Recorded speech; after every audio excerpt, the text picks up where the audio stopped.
Good morning, welcome back to my channel. সবাই কেমন আছেন? আশা করি সবাই খুব ভালো আছেন। আমিও খুব ভালো আছি। সকাল থেকে ব্লগটা শুরু করলাম, তখন সূর্য মামা সেই মাত্র উঠছে, কিন্তু আমার সকাল অনেক রাতে হয়ে গেছে। রাতে বললাম কেন বলুন তো? ভোর 4টে, তখন পুরো অন্ধকার ছিল। শীতের দিনে ভোর 4টে মানে তো বুঝতেই পারছেন। আজ ছিল সোমবার, তো সোমবার দিন আপনাদের দাদাভাই কলকাতা আসতে যায়, সেই জন্য ও যেহেতু 7:30টার ট্রেনে যায়, আমাদের বাড়ি থেকে 6টায় বেরোতে হয় বাসে ওঠার জন্য। তার আগে আমি ওকে পরোটা, আলু ভাজা, রুটি, বেগুন ভাজা করে দিই। সেই দিনটা টিফিন হিসাবে ওর অফিসে হয়ে যাবে। অন্য দিন তো বাইরের খাবার খাই, একদিনও যদি ঘরের খাবার খাওয়া যায় তাহলে শরীরের পক্ষেও উপকার। সেই জন্যই তো ভোরবেলা 4টের সময় উঠে ওকে রেডি করে ওকে বাস স্ট্যান্ডে ছেড়ে দিয়ে এসে তারপরে আমি ভ্লগ শুরু করেছি। তো সকাল সকাল ছাদে এসেছি কেন বলুন তো? সকালবেলা যেহেতু 4টের সময় উঠেছি, সমস্ত বাসি চর্চার কাজ সব সারা হয়ে গেছে।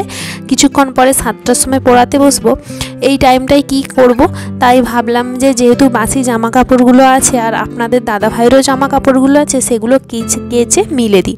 সেই জন্য সকালবেলায় তখন প্রায় 6টা বাজছে, জামা কাপড়গুলো কেচে ছাদে মিলতে আসলাম। আর সেই সময় দেখলাম সূর্য মামা সেই মাত্র উঁকি দিচ্ছে। এত সুন্দর লাগছিল, ভাবলাম আপনাদের সাথেও ভিডিওটা একটু শেয়ার করি। কি সুন্দর দেখতে লাগছিল বলুন তো, মনটা কিন্তু ভরে গেল। আর ওইদিকে সকালবেলা ঠাম্মুও ফুল তোলার জন্য বেরিয়ে পড়েছিল। আমাদের যে স্থলপদ্ম গাছ, টগর গাছ, গাঁদা গাছ আছে, সেইগুলো ঠাকুরের পুজো করার জন্য ফুল তুলে নিচ্ছিল। আর আমি ছাদেতে জামা কাপড়গুলো মেলে দিয়ে নিচে চলে আসলাম এই শীতের সকালে একটু গরম গরম চা খাবো বলে। কেননা সেই ভোর 4টের সময় উঠেছি, এত পরিমাণে শীত লাগছিল না, শীতটা কিন্তু বেশ ভালোই পড়ে গেছে। কিন্তু যতক্ষণ না আপনাদের দাদা ভাইয়ের সব তৈরি করে ওকে ঠিকঠাক মতো বাস স্ট্যান্ডে ছেড়ে দিয়ে আসতে পারছি, ততক্ষণ আমার শান্তি ছিল না। কেননা ওর কাজগুলো আগে, তারপরে আমার কাজগুলো করলেও তো চলবে, সেই জন্য। আর এই যে সকালবেলা ওকে রুটি, আলু ভাজা আর বেগুন ভাজা আর পরোটা করে দিয়েছিলাম বলেছিলাম না, এই যে ওকে টিফিনে দিয়ে দিয়েছি। দিয়ে দেওয়ার পর এদিকে 2টো পরোটা, বেগুন ভাজা, আলু ভাজা কিছুটা রাখা আছে, কিন্তু আজ সকালে আমি খাবো না। আজ হচ্ছে সোমবার, তো এই সোমবারে আমি মহাদেবের পুজো দিতে যাব, শিব ঠাকুরের। তো শিব ঠাকুরের পুজো দিয়ে এসে তারপরেই খাবো। আর শিব ঠাকুরের পুজো হতে হতে না প্রায় 12:30 একটা বেজেই যায়। তাহলে একদম এসে দুটি হয় অল্প মুড়ি নিয়ে খেলাম, খাওয়ার পর ভাত খেয়ে নিই। তো সেই জন্য রাখা আছে, যদি বাবা খায় তো খাবে। তারপর সকালবেলা একটুখানি চা বসিয়ে দিলাম, যেহেতু আমি মুড়ি টুড়ি সকাল থেকে খাবো না, তাই জল আর চা বিস্কুট সকালবেলা খাই। এদিকে চা চাপিয়ে দিয়েছিলাম। আর শীতের সকালে একটু গরম গরম চা খেলেও বেশ ভালোই লাগে। চাটা রোজ সকালে খাই না, একটু অ্যাভয়েড করি। কেননা সকালবেলায় শীতের সময় একটু তুলসী মধু আর নইলে শুধু গরম জলে মধু এইরকমই খাই। তো আজ যেহেতু কিছু খাবো না, সেই জন্য একটু চা করলাম। আর চায়ের সাথে না কালকে আমাদের এইদিকে বেকারি কাকু এসেছিলো, তো অনেক রকমের বিস্কুট বিক্রি করতে আসছিল। অনেক রকমের বিস্কুটও ছিল, তার মধ্যে আমার পছন্দের 2 রকমের বিস্কুট কিনেছি।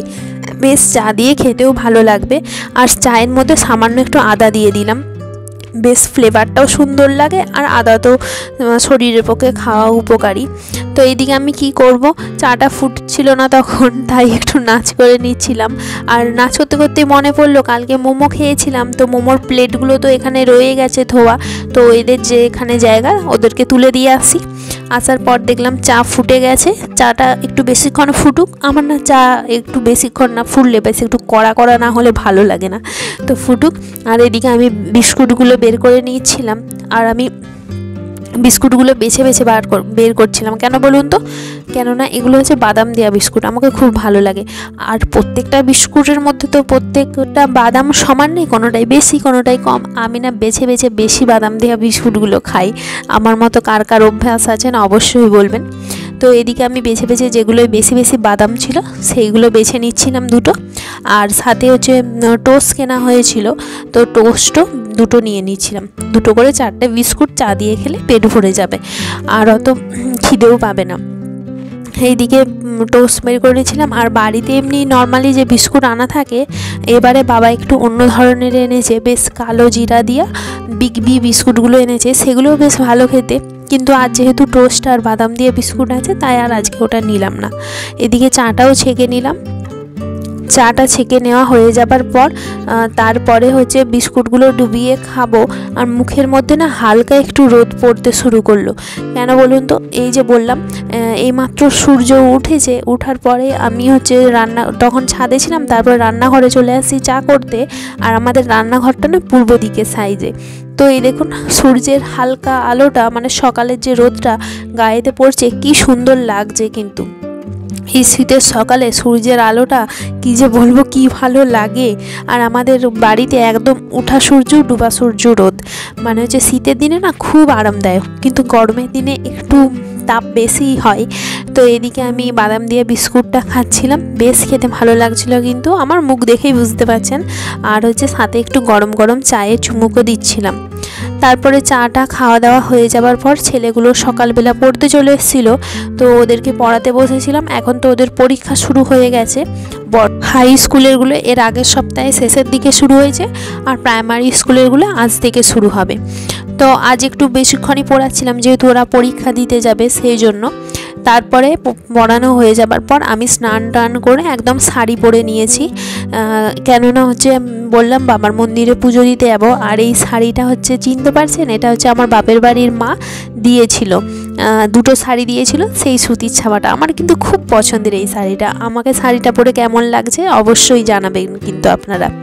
তারপরে ব্লাউজটাও মা দিয়েছিল, ব্লাউজটাও খুব সুন্দর, শীতকাল তো তাই হাত ভর্তি পরে যাচ্ছিলাম। জামা কাপড় ভিজে জামা কাপড়গুলো মেলা হয়ে যাবার পর এইদিকে হচ্ছে আমাদের গাছ থেকে কয়েক কটা গাঁদা ফুল তুলে নিয়ে আসলাম। আবার 1 মাস পরে বাবার মন্দিরে পুজো দিতে যাবো, এখনও গাছেতে বেশ ভালো গাঁদা ফুল হয়েছে, সেই জন্য গাঁদা ফুল তুলে নিয়ে আসলাম। আর মা হচ্ছে আজকে কয়েক কটা ধুত্র ফুল তুলে এনেছে। তো ঘরেতেও শিব ঠাকুরকে দুটো দিয়ে পুজো দিয়েছি, আর মন্দিরেও বেশ কয়েকটা নিয়ে গিয়েছিলাম। নিয়ে যাওয়ার পর এইদিকে হচ্ছে আমি আমাদের বাড়ির যে ঠাকুর পুজো ছিল সেটাও করে নিয়েছি। করে নেওয়ার পর যেহেতু মন্দিরে পুজো দিতে যাবো, বাঙালিদের তো রিচুয়াল আলতা সিঁদুর এগুলো তো পরে যাওয়াই, তো একটু আলতা পরে নিচ্ছিলাম পায়েতে।